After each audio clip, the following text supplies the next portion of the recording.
कल्पना कीजिए, एक ऐसा स्थान जहां सुबह की शुरुआत मंत्रों, बहसों और ज्ञान की चर्चा से होती थी, जहां दूर देशों से आए विद्यार्थी केवल एक लक्ष्य लेकर आते थे, ज्ञान प्राप्त करना।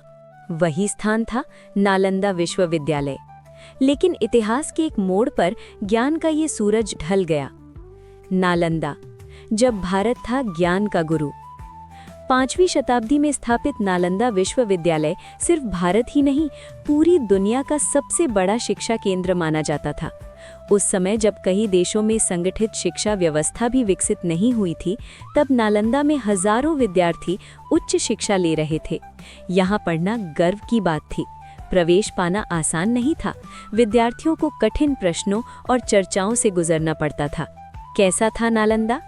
इतिहासकारों और यात्रियों के वर्णनों के अनुसार 10,000 से अधिक विद्यार्थी, 1500 से 2000 आचार्य, विशाल परिसर, छात्रावास, ध्यान कक्ष, व्याख्यान हॉल, 9 मंजिला तक बताए जाने वाले पुस्तक भंडार।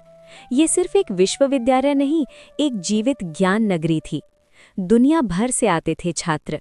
चीन, तिब्बत, कोरिया और दक्षिण पूर्व एशिया से छात्र नालंदा आते थे। चीनी यात्री हुएनसांग यानी एग्जैंग ने लिखा कि शिक्षा का स्तर अत्यंत ऊंचा था, अनुशासन सख्त था, बहस और तर्क की परंपरा मजबूत थी। नालंदा की ख्याति इतनी थी कि यहाँ पढ़कर जाना सम्मान की बात मानी जाती थी। नालंदा केवल धार्मिक शिक्षा तक सीमित नहीं था।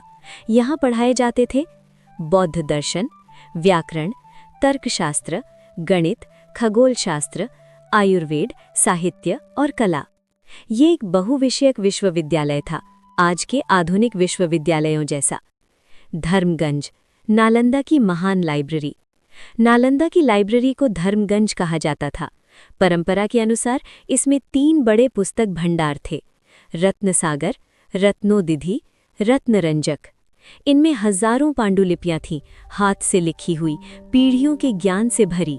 हर पांडुलिपि एक खजाना थी, हर ग्रंथ ज्ञान की विरासत था। समय बदला। 12वीं शताब्दी के अंत में उत्तरी भारत का राजनीतिक माहौल बदल रहा था। संघर्ष और अस्थिरता का दौर था। इसी समय नालंदा को भारी नुकसान पहुंचा। संरक्षण कम हुआ, व्यवस्था टूटने लगी।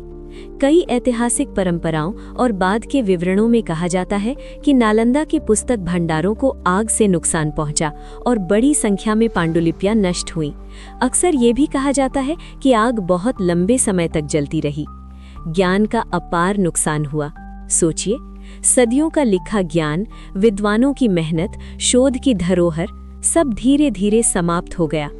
हम शायद कभी पूरी तरह नहीं जान पाएंगे कि क्या क्या खो गया।